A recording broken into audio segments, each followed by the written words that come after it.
He's an American businessman, investor, self-help author, and motivational speaker. He's the founder of the Rich Dad Company. He has an estimated net worth of $80 million. He's Robert Kiyosaki, and here are his top 10 rules for success. So the last thing I want to talk about debt is one of the best investments I made, because I started off with no money like most people. You know, my first investment was a little $18,000 condo in Hawaii, and I made a whopping $25 a month. I didn't make much money on that deal, but every time I did an investment, be it real estate or business, I got smarter, because experience makes you smarter. So I started with just a little $18,000 unit. I broke out my credit card. I paid the $2,000 down payment with my credit card, so it was 100% finance. Now, most experts will say you, that's stupid. You don't do that. But if you know what you're doing, you can do it. A number of years ago, I bought a $7 million commercial building. I paid for it with zero down. And every month, after everything is paid for, it puts about $30,000 a month income in my pocket, or $360,000 a year for no money down. So that is the price of having a good education or a bad education. A good education is knowing the good debt versus bad debt and how debtors can win if you know what you're doing. I don't know what the heck with people think about money, but that's what I get a lot of, is kind of this, well, you know, money's not spiritual. I'm just saying it's your attitudes, you know, a person's attitude towards money. I make a lot of money, but I give a lot. You know what I mean? It goes to biblical principle: the more you give, the more you receive. So when I meet somebody who's doesn't have any money, it just means they're not giving something. Yeah. You know, so a lot of times there's people who would like more, but they're not giving anything. Yeah. So they're like my poor dad. You know, he belonged to the labor unions, and he wanted to work less and get paid more. Well, that's anti-religious to me. Yeah. If you want to get paid more, work more, give more. That's how I see it. Discipline I had to get into was I always pay myself first, even when I had no money. And when I have all these bill collectors calling me, I use them as inspiration. You know what I mean? Really? Oh, when they're hounding, the government's hounding you, bill collectors calling, because I've been broke, so I can understand what it feels like to be broke. When those guys are calling you, instead of shrinking and going into the shell and eating my pizza, yeah. I use it as motivation to go out and make more money. So I use my bill collectors as motivation. And that's why I paid myself first, even though sometimes I wasn't paying. What would you pay yourself? I always bought assets. I'd buy a house, or I'd put money in the bank and things like this. But it was just a habit. Exactly what you're talking about. It's up here. It's about changing the way you think. That's what the whole book is about. That's it, because we're our biggest asset. We're also our biggest liability. But the common wisdom, the old intelligence idea, is to diversify. And what I believe in is something else, is increase your financial IQ, your financial intelligence, and instead focus. And what focus stands for is this.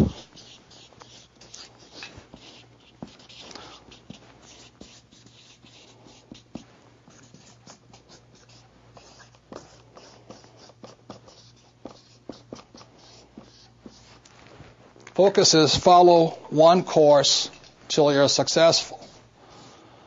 And so that's what I did in 1973. I signed up for my first real estate investment course. And I just did it and did it and did it. You know, I bought this one little $18,000 place. And I did it again, and I did it again, and I did it again, until the point where I understood it. And then I went into becoming an entrepreneur. And I did it, and I did it, and did it. And I'm still learning. And I'm still learning about real estate. And the reason, in 1966, I got into oil when I went to work for the Standard Oil Company. So today, I'm still focusing. I invest in oil and oil and oil, and I don't diversify. You know, it doesn't mean I don't lose. Sometimes I lose, sometimes I make mistakes and all this. But I just don't buy good as with all the bad. If you're going to be successful as an investor, you know, diversification is good for the average investor. If that's what you want to be, have a good life. But what I'd rather do is be able to know the good ones from the bad ones, the good investments from the bad investments, the good advisors from the bad advisors, and what's good for me and what's not good for you. Because what I do is not necessarily what's going to work for you, and vice versa here. So that's why I really think, instead of diversification or diversifying, the new rules of money say follow one course until you're successful. and then keep doing it. Because once you find that way of being successful, you can do it again and again and again. The thing is, you see, when people, economies go up, economies go down, we might go into a depression worldwide. Like I said, France is in very big trouble. Germany's okay. England's in big trouble. China's in trouble. So if we go that, we go to a worldwide depression, and it might take 10 years, to come out of it. But during these times, this is the best time. I have made more money in the last 3 years than ever before in my life. I bought five golf courses last year out of bankruptcy. That's impressive. Yeah. Well, the bank. Courses. Yeah, Donald bought 10. They're giving them away. No one told me. Yeah, but you have to know how to operate them. You have to be an entrepreneur. Yeah. So the banks just call you up and they say that there was 5 golf courses and 1 hotel. In the States? In Arizona, yeah, Golf Mecca, Yeah. And this Japanese company had it, and they asked me if I wanted to buy it about 5 years ago for $260 million. And I said, doesn't make sense. It doesn't make sense at $260 million. So they told me I didn't know what I was doing. They said, okay, buy. And then 1 year ago, this summer, the Citibank called up and says, you want those golf courses? And they gave me the money to buy them. And just to reiterate, was in approximately 1975, I came out with this product, and we were extremely successful. But we kept running out of money. The more successful we got, the more we ran out of money. So that's when I went to my rich dad, and I tried to borrow $100,000, and he chewed me out. He says, why would I invest in a dumb product when you have a bad business?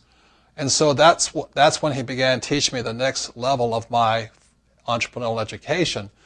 It's not about the product. It's about how to design a business that doesn't need me to keep raising the capital. In other words, how do you design a business that keeps raising money automatically? And today, the Rich Dad Company is cash rich. Cash keeps pouring in because the ability to raise money constantly was designed into the business. And once again, this is the diagram. This is the BI triangle. These are the 8 pieces that make up a business.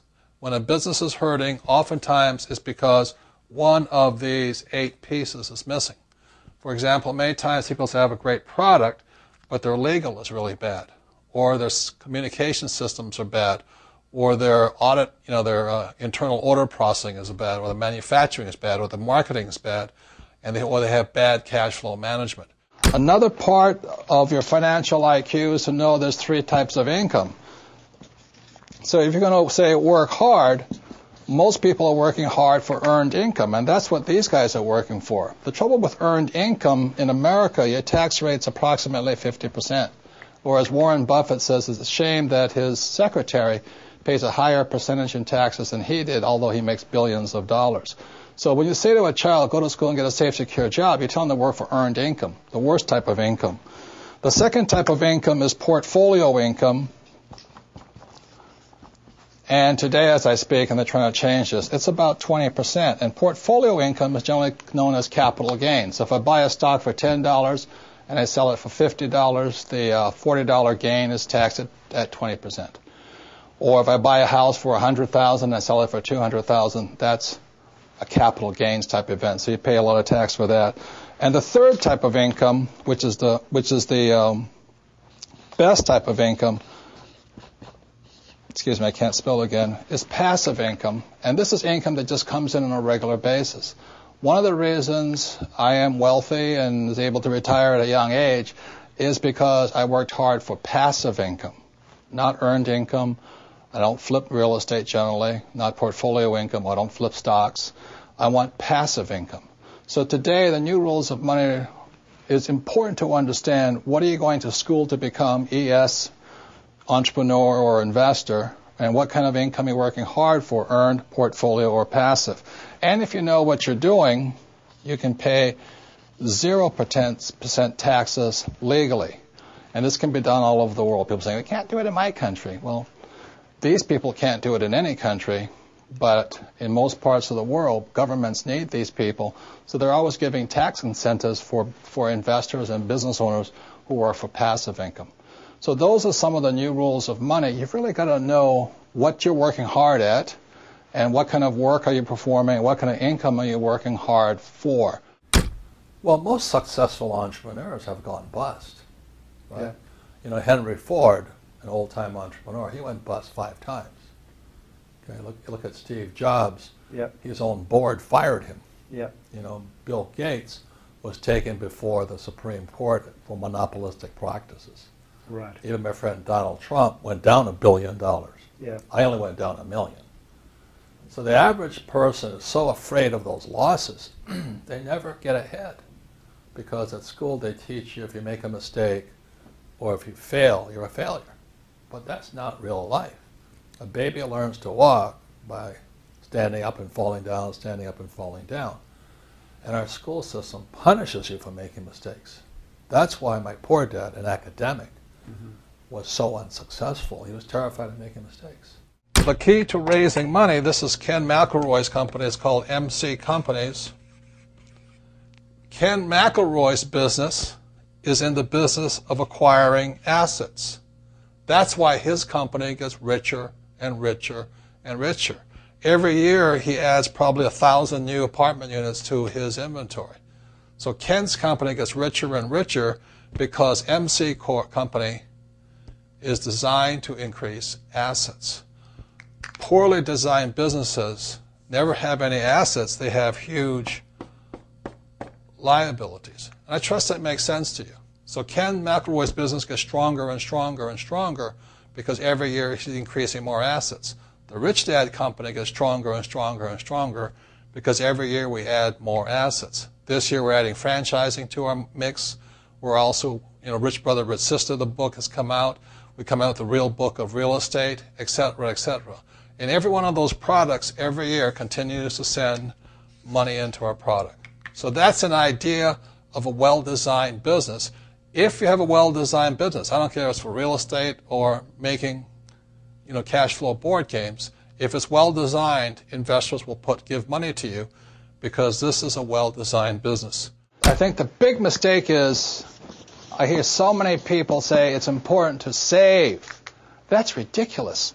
And the reason that's ridiculous is because what happened in 1971 is crucial. In 1971, the U.S. dollar stopped being money. In 1971, the U.S. dollar became a currency. And what that meant is Richard Nixon, in 1971, the president, took us off the gold standard. That's like giving an alcoholic free rein to the bar, or it's like giving somebody who can't control their spending unlimited credit cards. So what's happening is all the savers today are losers. The problem with 1971 is that the federal government keeps printing money, so the value of your money keeps going down. So these people, I'm saving, and if you notice, as the value of the dollar goes down, prices go up. So they call this inflation.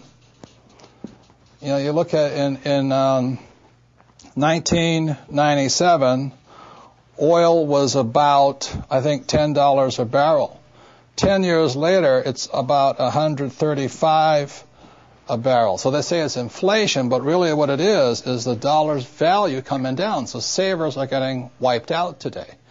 So to keep saying to yourself and to your kids to save money, that is not the new rule. That's an old rule. So a very big problem for most people is stop using the word save and use the word hedge. You've got to hedge your money, hedge against losses. Like when I buy a stock, I put a hedge in. I put a stop loss or a put inside of it or a call, whatever I'm doing. I want to stop it. So today, I don't save money. I'm hedging. So in 1997, I started investing in oil, gold, and silver. So as the dollar dropped, oil, gold, and silver went up. So I'm not betting so much on oil, gold, and silver. I'm betting against the U.S. dollar. And that's why this idea that you're going to tell people you need to save money, that's really, really an obsolete idea, because the idea went obsolete in 1971. The U.S. dollar in the last few years has lost almost 80% of its purchasing power. And the prediction is, because this has happened throughout history, it happened thousands of years ago with the Romans, with the Greeks, with the Germans, with the English, the Japanese, and the Chinese. Every time they've made money into a currency, something you could print at unlimited, every time that has happened, the currency has gone to its true value, which is zero. So I am afraid as this economic volatility continues, the savers who were operating by the old rules of money are just going to get wiped out because the purchasing power of their dollar is going to go down. So even if the bank's paying you 5 to 10% interest, you can't keep up with the banks printing money. So that's the old rule of money, is saving money, and the new rule is hedge. You've got to be able to see what's coming up as something else is coming down. Thank you so much for watching. I made this video because the Bee Thong asked me to. So if there's a famous entrepreneur that you want me to profile next, leave it in the comments below and I'll see what I can do. I'd also love to know which of Robert Kiyosaki's top 10 rules had the biggest impact on you. Leave it in the comments below and I'm going to join in the discussion. Thank you so much for watching. Continue to believe and I'll see you soon.